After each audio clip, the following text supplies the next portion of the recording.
गुजरात का वडोदरा शहर, जिसे कहा जाता है महाराजा सयाजीराव गायकवाड़ की नगरी।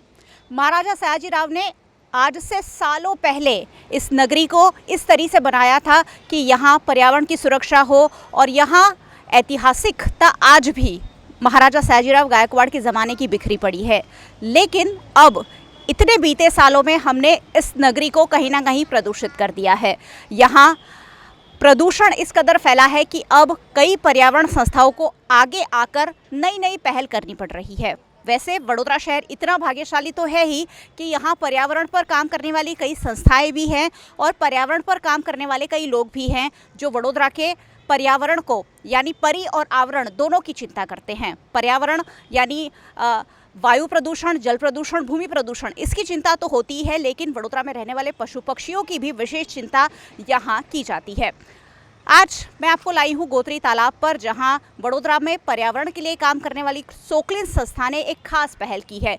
क्योंकि वडोदरा शहर के तालाब अमूमन गंदे ही है। वडोदरा शहर में साफ तालाब आपको कम ही देखने मिलेंगे, जबकि करोड़ों का ब्यूटिफिकेशन के नाम पर खर्च हुआ है। लेकिन खर्च एक बार हो जाता है, लेकिन उसके बाद देखभाल नहीं होती है, और उसके अभाव में जो हालत होती है, कुछ ऐसी स्थिति वडोदरा के गोत्री तालाब की भी है। गंदगी की तो यहाँ भी भरमार है, लेकिन फिर भी कोशिश की जा रही है कि यहाँ जो बर्ड्स आते हैं, जो पशु पक्षी हैं, उनको कहीं ना कहीं रूस्टिंग का टाइम मिले, उन्हें मेटिंग का टाइम मिले, कुछ मौका मिले, कुछ अवसर मिले। उस तरीके की पहल सोक्लिन द्वारा की गई है।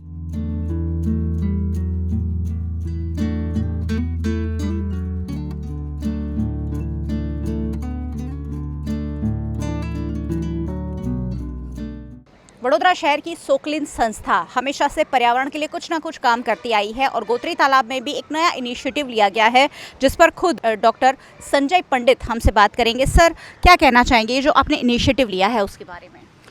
हम लोग सोक्लिन की तरफ से काम करते हैं ये पर्यावरण की सुरक्षा के लिए। अब पर्यावरण सिर्फ प्रदूषण की बात नहीं है। प्रदूषण के अलावा जो अपना सराउंडिंग्स है उसको अच्छा रखना, सुरक्षित रखना, और सभी जीवात के लिए भी अच्छी तरह से उससे प्रोटेक्शन मिले, वो देखना है। और सृष्टि के लिए उसमें सुंदरता भी आनी चाहिए।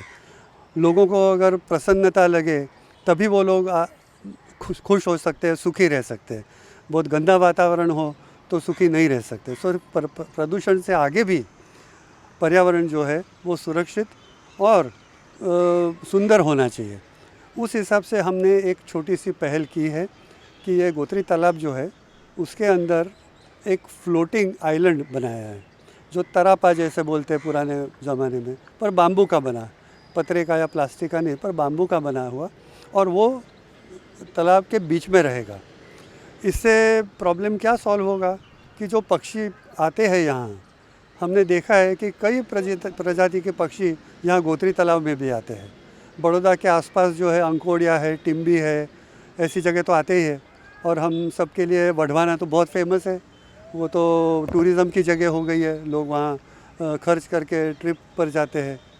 पर अपने शहर में भी पक्षी आते हैं, पर उनको कहीं रुकने की जगह कई बार मिलती नहीं है, क्योंकि तालाब के आसपास जो है तो बहुत सारे लोग रहते हैं, वहाँ आना जाना रहता है, कुत्ते होते हैं, बिल्लियाँ होती है, सब होता है।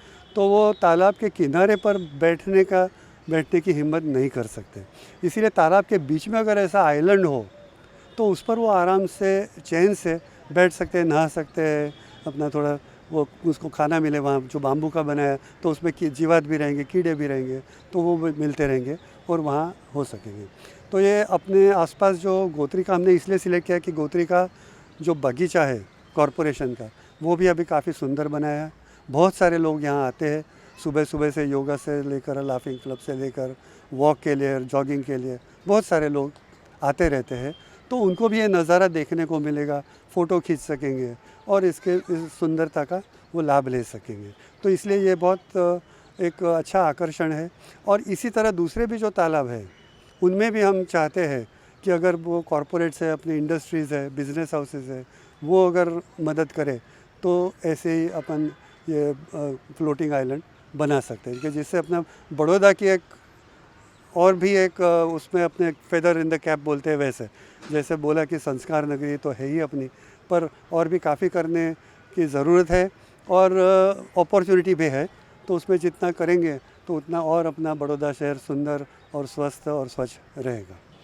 सर्दियों की शुरुआत बस अब होने वाली है। आने वाले कुछ दिनों में सर्दियां शुरू हो जाएगी और सर्दियां जब होती है विदेशी पक्षी भारत की ओर आकर्षित होते हैं। गुजरात के भी कई तालाबों में पक्षी आते हैं, लेकिन अगर उनके ठहरने की उन्हें अगर उचित माहौल नहीं मिलता है तो शायद वो नहीं रुकेंगे। और इसलिए सोकलिन द्वारा ये पहल की गई है कि एक बाम्बू जैसा आइलैंड बनाया जाए ताकि पक्षी जो हैं उससे आकर्षित हो सके। अब ये आइडिया कहाँ से आया वो भी मैं संजय जी से ज़रूर पूछना चाहूँगी। संजय जी, ये आइडिया है वो आपको कहाँ से आया कि हम ऐसा कुछ कर सकते हैं? क्या आपने ऐसा कहीं देखा था? अच्छा, ये बड़ी दिलचस्प बात है, बहुत पर्सनल बात है कि मुझे फ़ोटोग्राफी का शौक़ है, पक्षियों की वाइल्ड लाइफ की फ़ोटोग्राफी करते रहता हूँ। तो कई जगह तालाबों में वगैरह जो पक्षी आते हैं उनको देखते रहता हूँ। तो पहली बार वडवाना में देखा कि वडवाना में वो काटमाल जैसा कुछ पुराना पड़ा हुआ है तालाब के बीच में, तो वहाँ सब पक्षी रुके रहते हैं। फिर दूसरी जगह हम गावियर लेक जो है वो दुमस के पास में सूरत में है। वो लेक बहुत अच्छी तरह से डेवलप किया हुआ है और वहाँ पर ऐसा मचान बनाया हुआ है जो नेचर सोसाइटी है उन्होंने बनाया।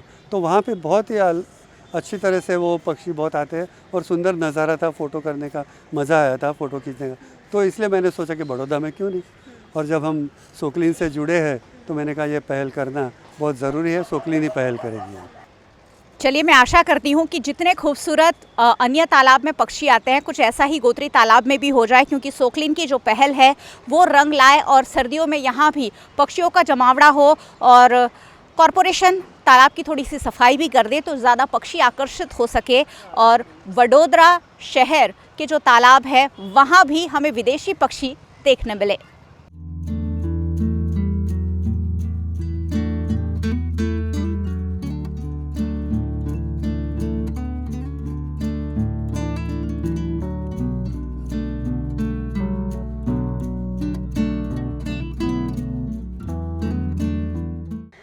वडोदरा शहर को सुंदर और खास तो पर्यावरण को, हमारे आसपास के आवरण को खूबसूरत बनाने की जो पहल है वडोदरा शहर में कई लोग कर रहे हैं। मेरे साथ अब पर्यावरणविद हितार्थ पंड्या है, उनसे मैं जानूंगी कि इस तरीके की जो पहल है वो आखिरकार पक्षियों को कितना फ़ायदा पहुंचा सकती है और इस तरीके की पहल आगे कैसे कंटिन्यू की जाए। क्योंकि हितार्थ भाई ने अभी अभी भाईली में एक तालाब का बहुत अच्छा डेवलपमेंट किया है और वहाँ पक्षियों को आकर्षित करने की कोशिश वो कर रहे हैं। हितार्थ भाई, ये जो सोकलिन की पहल है, सबसे पहले उस पर आपकी प्रतिक्रिया क्या है? बहुत ही अच्छी पहल है और मैं तो ऐसा मानता हूँ कि जिस तरह पर्यावरण और प्रकृति जो है वो सबके लिए है, उसी तरह से हम सबको एक होके प्रकृति की रक्षा करनी पड़ेगी। यहाँ पे किसी एक संस्था, कोई एक गवर्नमेंट या तो कोई एक व्यक्ति विशेष बात नहीं होनी चाहिए। पर्यावरण की जब बात आती है तब मुझे लगता है कि हम सबको एकजुट होना चाहिए, तब जाके वो बदलाव आ सकता है। और वो अब हमारे पास वो जिसको बोलते हैं अब ज़रूरत इतनी बढ़ गई है कि हम सबको एकजुट होना ही पड़ेगा। तो ये बहुत ही उम्दा प्रयास है और पंछियों के बारे में जो एक सोच है वो बहुत ही अच्छी बात है, क्योंकि हमने देखा है कि जब सारे तालाब का डेवलपमेंट हुआ था तब मुझे अभी भी याद है कि हरणी हमारा जो तालाब है वहाँ पे बहुत अच्छा एक नेचुरल आइलैंड था।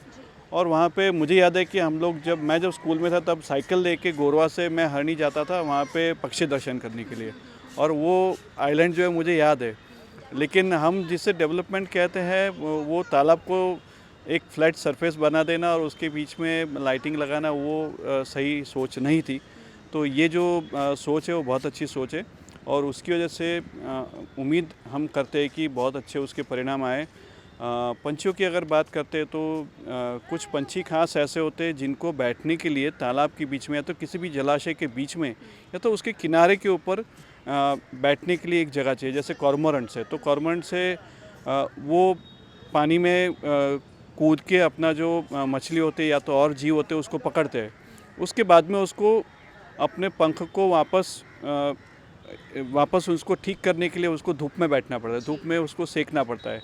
अगर वो बैठने की जगह ही नहीं है तो वो वहाँ पे रहेगा ही नहीं, क्योंकि बात बहुत छोटी सी है कि कॉर्मोरेंट को वो पेड़ चाहिए ही जो, और वो जलाशय के बीच में होता है तो और भी अच्छा होता है, उसके किनारे पे होता है तो भी अच्छा है। तो कहने का मतलब है कि हेरोनरी जो है विश्वामित्री के किनारे पर भी बहुत अच्छी हेरोनरीज है। तो हमको लगता है कि ये क्या है, तालाब के बीच में बबुल का एक पेड़ खड़ा है, लेकिन वो पेड़ वहाँ पे एक मकसद से होता है, क्योंकि वो उसी जगह पे पनपने के लिए होता है और उसके साथ जुड़े हुए जीव भी होते हैं। तो ये जो पंछी होते हैं उसके ऊपर बैठते हैं, हमारे लिए वो कांटे हैं, लेकिन वो पंछी के लिए वो एक बहुत बड़ा आसरा होता है। तो ये जो पंछी के बैठने की जगह है उसके बारे में बहुत कम सोचा जाता है। जब हम पेड़ लगाते हैं किसी भी जलाशय के आसपास तो हम हमारी सहूलियत देखते हैं, हमको जो अच्छा लगता है वो लगाते हैं। कोनो कार्पस का भी हमने देखा कि क्या हुआ था। तो मैं ऐसा चाहूँगा कि जब हम जलाशय को सही में उसको डेवलपमेंट करने की बात करें तो ना सिर्फ हम हमारी सहूलियत देखें, लेकिन छोटे मोटे जो जीव जंतु जो है जैसे पानी में रहने वाले और पंछी भी है, उसके बारे में हमारी एक बहुत ही हेल्दी सोच होनी बहुत ज़रूरी है। तालाब को हम अपने ब्यूटिफिकेशन का साधन मानते हैं। हम सोचते हैं कि तालाब हमारे लिए है, लेकिन ये एक प्राकृतिक जो सोर्स है वो खासकर इंसानों की बजाय पशु पक्षी और उन जीव जंतुओं के लिए है जो पर्यावरण से सीधे सीधे जुड़े हुए हैं, और इसीलिए उन्हें वो एटमॉस्फेयर देना बहुत ज़्यादा ज़रूरी है। वडोदरा शहर में इस पहल को कितना आगे बढ़ाना चाहिए और किस तरह से आगे बढ़ाना चाहिए, ये भी मैं ज़रूर हितात भाई से पूछना चाहूँगी। कैसे आगे बढ़ाया जा सकता है? एक प्रयास हुआ है और क्या क्या हो सकता है? मुझे लगता है मयूरी कि सबसे बड़ी जो बात है वो जन भागीदारी की है। मैं हमेशा ये मानता हूँ कि ये तालाब जहाँ पे हम अभी खड़े तो हम यहाँ पे कुछ देर के लिए होंगे। अगर मैं उसका जतन करना चाहता हूँ तो मुझे यहाँ के लोग जो है उनको जोड़ना पड़ेगा, और मैं अभी भी ऐसा मानता हूँ कि बच्चों को जोड़ने से उसका परिणाम और भी अच्छा आता है। आप जैसे जानते हैं कि भाईली में मैंने पिछले 4 साल से एक छोटा सा जो तालाब है उसको बचाने के बहुत प्रयास किए हैं। मैं अभी भी ये नहीं कहता हूँ कि मैं सफल हुआ हूँ, हम तो बस दिन रात प्रयत्न कर रहे हैं कि वो तालाब जो है उसका ब्यूटिफिकेशन सही मायने में ब्यूटिफिकेशन हो, क्योंकि मैंने वहाँ पे बहुत सारे विदेशी पक्षी देखे थे। शहर के बीच में ऐसे पक्षी देखने बहुत नई बात थी, तो वही एक मुद्दा था और उसको लेके मैंने बच्चों को जोड़ के बहुत काम किया है।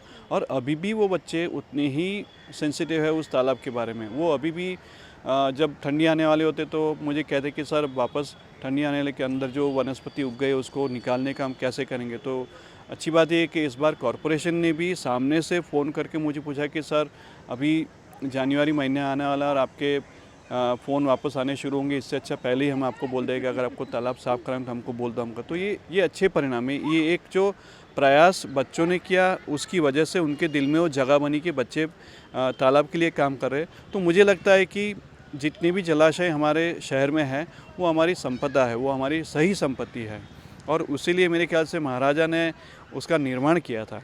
तो ये संपत्ति को हम संजो के रखें, उसको उसके कुदरती रूप में रखें, और उसमें जितनी भी संस्थाएं हैं, जितने भी इंडिविजुअल्स हैं, उनको सबको मिलके काम करने, तब जाके मुझे नहीं लगता। और मैं हमेशा सोचता हूँ कि मैं बहुत पॉजिटिव थिंकिंग में मानता हूँ कि प्रयास करना तो मेरे हाथ में है ना, तो वो हम सब मिलके कर सकते हैं, हमको कोई रोक तो नहीं सकता है। तो बस यही मैं कहूँगा कि सब मिलते हैं और जितनी भी जलाशय है उनको संजो के रखते हैं। वीआरएम टीवी की तो पिछले 25 साल से ये टैगलाइन ही रही है कि लाखों लोग छोटी कोशिश बड़ा परिवर्तन। अगर लाखों लोग मिलकर छोटी छोटी कोशिशें करेंगे तो शायद बड़ा परिवर्तन आएगा, ज़रूर आएगा। सोकलिन कर रही है, हितार्थ भाई जैसे लोग इंडिविजुअली भी कर रहे हैं, संस्थाओं के साथ जुड़कर भी कर रहे हैं, और इसीलिए वडोदरा शहर को हमेशा पर्यावरण के लिए चिंतित शहर माना जाता है, क्योंकि यहाँ ऐसे लोग हैं जो हमेशा पर्यावरण की और यहाँ के पशु पक्षियों की चिंता करते हैं। ये बहुत ज़रूरी भी है कि आगे चलकर भी कॉरपोरेशन के साथ मिलकर इस पहल को और आगे बढ़ाया जाए। आइलैंड की बात की तो ऐसे आर्टिफिशियल आइलैंड क्रिएट किए जा ही सकते हैं। अगर ब्यूटिफिकेशन करोड़ों रुपए का हो रहा है तो तालाब के बीचों बीच पेड़ लगाना या तालाब के बीचों बीच छोटे छोटा आइलैंड क्रिएट करना शायद कोई बहुत बड़ी बात नहीं है आज के एडवांस टेक्नोलॉजी के साथ। तो शायद ऐसा कुछ हमें ज़रूर सोचना चाहिए ताकि ज़्यादा से ज़्यादा विदेशी पक्षी भी वडोदरा शहर में देखने मिले। बहुत सारी संस्थाएं और बहुत सारे लोग पर्यावरण को बचाने में कार्यरत है, दिन रात काम कर रहे हैं, अपना कामकाज छोड़कर भी पर्यावरण को बचाने में जुटे हुए हैं। तो क्या हम अपने हिस्से का पर्यावरण नहीं बचा सकते? छोटी छोटी कोशिश करनी है। अगर लाखों लोग मिलकर छोटी छोटी कोशिश करेंगे ज़रूर बड़ा परिवर्तन आएगा। अगर हमारे घर का भगवान का जो कचरा है वो अगर हम फेंक देंगे तो आप सोचिए कि ये जल संसाधन प्रदूषित हो रहे हैं, यहाँ से कचरा फिर कचरा पेटी में जाएगा, यह गंदा पानी आपके ही घर में आने वाला है। इससे अच्छा इसकी खाद बनाइए और पौधे में डालिए। चलिए, बात वहाँ की हुई थी, पक्षियों को किस तरह से हम आकर्षित कर सकते हैं। तो सोकलिन की ये जो पहल है उसके साथ फिर एक बार आपको छोड़े जा रही हूँ, और कॉरपोरेशन भी से भी यही निवेदन कि हम इस तरीके की पहल को आगे बढ़ाए। वीएनएम टीवी पर आप ये पूरा प्रसारण देख रहे हैं, देखते रहिए। यूट्यूब चैनल है, सब्सक्राइब कर लीजिए और बेल आइकन प्रेस कर दीजिए ताकि वीएनएम का हर अपडेट सबसे पहले आप तक पहुंचे। अगर आप फेसबुक पर देख रहे हैं, शेयर ज़रूर कीजिए। और डेली हंट, वोडाफोन टीवी, जियो टीवी और जियो टीवी फाइबर 498 नंबर के चैनल पर वीएनएम टीवी को 24 घंटे लगातार देखा जा सकता है। देखते रहिए वीएनएम, जुड़े रहिए वीएनएम के साथ। नमस्कार।